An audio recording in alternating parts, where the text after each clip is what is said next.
Am I the asshole for refusing to tip my waitress after hearing her racist comments? I, 30F, was at a restaurant last night with my mother. She was meeting my boyfriend's mom for the first time. We're punctual people, so we got there about 30 minutes before our reservation.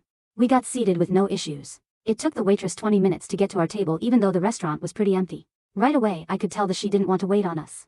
She didn't greet us with a hello, she just asked what we wanted to drink. We told her, and I noticed that she didn't write our order down. It took another 15 minutes for our drinks to get to our table, and they were wrong. It's hard to mess up a ginger ale and a vodka soda, but she did that, and why Mom pointed out that she didn't order a Pepsi, and the waitress rolled her eyes, took my mother's glass and disappeared. I excused myself to use the washroom shortly after. I had no idea where I was going, so I went to the entrance to ask one of the hostesses there. While I was walking up to the server area, I overheard my waitress talking to some other hostesses. She was pissed that she had to wait on a black table because they never tip well. My mother and I were the only black people in the restaurant. She wasn't even whispering when she said it either, that I wasn't stunned, but her lack of effort started to make sense. I interrupted their conversation, and I asked where the bathroom was.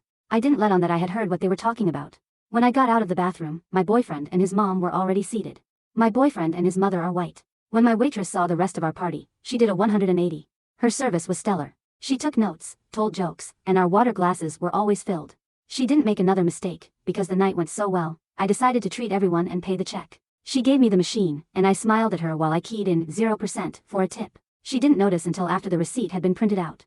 By that time, all of us had already started to leave. She tapped me on the shoulder and asked if I had made a mistake on the bill. I told her I didn't think so, and looked at the receipt. She asked if there was a problem with her service, and I said her service was fantastic, but since I was a black woman, I don't tip well. Her face went white, and she kind of laughed nervously, and I laughed as well. I walked out after that, but my boyfriend's mom asked what had happened, that I told her what I had overheard, and my boyfriend's mom said that I should have tipped her anyway because it shows character. She seemed pretty pissed at me after that. My boyfriend and my mom are both on my side, but I'm wondering if I should have just thrown in a $2 tip.